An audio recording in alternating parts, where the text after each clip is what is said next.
and the people that are here in the coast. Okay, I'm going to give you my perspective of the past few weeks of the research that I've put myself through because I need to understand what's going on. And so, what I can tell you is that there is a group of beings from the coast of Cahuita all the way to here that are protecting our rights as community. What does that mean to us? And I'm going to include myself in this group because this is the group that I belong to. That means that I want to make sure that whenever the state comes into here and wants to create a plan regulador, a regulatory plan in the coast, I'm participant of that. Not only because as an indigenous woman, I have all the rights backed up by a Convenio 169, an international law that was decreed in the 70s in favor of indigenous people for us to be able to protect nature and their natural resources.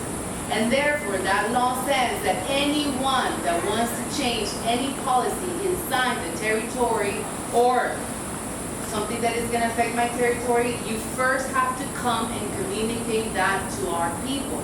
You have to go through a due diligence process of communication of saying, we want to come and do development here in Puerto Viejo. We're thinking maybe some good hotels, 70%. They have to inform what they're planning, and they have to go through a process inside our cosmovision of how you give us this information.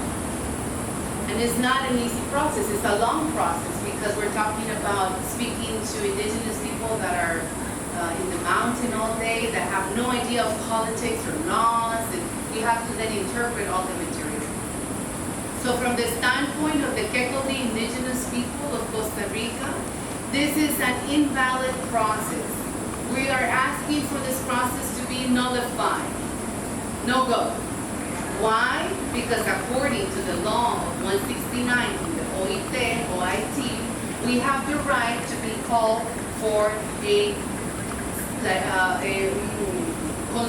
consultation. That's the first step. And what we're saying is you cannot bring something already cooked and done with all the ingredients and have no idea what you put in there. And even more dangerous, that you dare yourself to measure the lands without the original people participating in the measure of the land.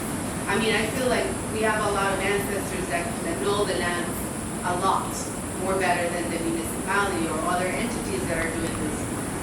So that's the stand of the Kekoli people. It will not move. We've already presented legal action against this institutional court system in Costa Rica to tell them and declare to them we are waiting for a response because the municipality of Talamanca, which is the mayor of this region, moved forward with creating a plan that we were never participatory from the beginning. And because of that, you're infringing the law, you're slapping our face one more time, you're taking our rights one more time, and you want to do what you want to do with the land one more time. It's been 500 years, and we're sick of having to pass this to the next generation. That's how we feel. That's one. Okay. And then you have Cahuita. Cahuita is a divided group. There's ones that really want to move forward with the Plan Regulador because they believe that this Plan Regulador will bring benefit and security to their lands. Because back in 1915, there was a law that passed and made Cahuita the first city with the first drawings of the city, and that's what they're going to go after and say, you know, I want to make sure that we keep that and I have the rights to my land. Where the other people are saying, there's no guarantee that we're going to have right to those lands. Can we wake up? Don't you see what they've been doing? They're trying to come in with a plan that is going to give you a concession, and then through that concession, I have to then, every 5 or 25 years, apply to make sure that I regain that concession. So I do not want to be part of the process, and because I consider myself Afro-tribal, because my ancestors have been here since the 1700s, I'm also going to claim the law of the indigenous, the 169 OIT, because the law says indigenous people and tribal people. So there's a group that is in Cahuita that is going to grab that law, and they're going forefront with saying, I also going to use the tribal law where you have to consult me before you enter to my house and tell me what to do. Because when we came here, we talked to the indigenous people and we got along just fine. So we have the group that is gonna go with the Plan Regulador because they believe that it's really gonna create safety and it's really gonna develop what they already have. And then there's the other one that, nah, no, you have to consult me first. So there's a division there. There's also the people here in Puerto Viejo who have no idea what's going on and don't care. And perhaps they don't care, and I can assume, because there's a lot of discrepancies of lands here throughout this coast. Hopeless is very important because Hopeless is where the indigenous territory of Kekoldi is now. It starts right here. I mean, I don't even know what's the status of Selina, to be honest. That's how deep this goes. That's a conversation that we're gonna have to eventually get to as indigenous people with the landowners that bought here knowingly, unknowingly, legally, I don't know. But it's a process that we have to get to at some point. We know this. Just one question. The indigenous, you are part of some organization, legal organization or something like that? Yes.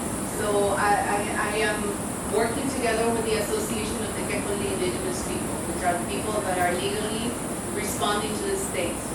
So that's my family, and that's the one that I've been working. And I've also been, like I said, a bridge to be able to see what's going on with the others. Like, because I know that this new time of humanity requires for all of us to unite. That there is no color of skin. That there is no race, really. I mean, really, when you look at it down below the surface. We're human beings sharing this Mother Earth. And if we can't get to that point hopefully soon, we might lose what we love so much. And we may not give this to our future generations. So this is important. That's why so many people, I believe, are waking up. And so many people are coming to Costa Rica to support this new vision, this new earth, new paradigm. And so there's also another group that's been working hard for decades. I'm telling you, 30 years, 40 years. Environmentalists that are here with Ramsar and with other organizations speaking about technical studies of what is happening with our ecosystems. And they have lawsuits against the SINAP, the municipality, the ICT. So if you want to find out what the environmentalists are doing, it's a lot.